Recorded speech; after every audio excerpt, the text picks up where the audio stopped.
नमस्कार, मी informational queen. तुम्हाला व तुमच्या परिवारास दिवाळीच्या हार्दिक हार्दिक शुभेच्छा.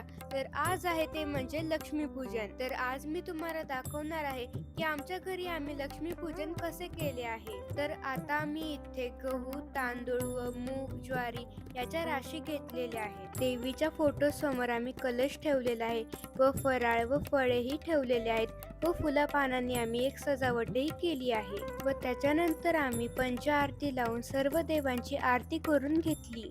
चला तर मग आजच्या व्हिडिओ पुरते एवढेच. पुन्हा एकदा भेटू एका नव्या व्हिडिओ सोबत, एका नव्या माहिती सोबत. तुम्हाला व तुमच्या परिवारास दिवाळीच्या हार्दिक हार्दिक शुभेच्छा.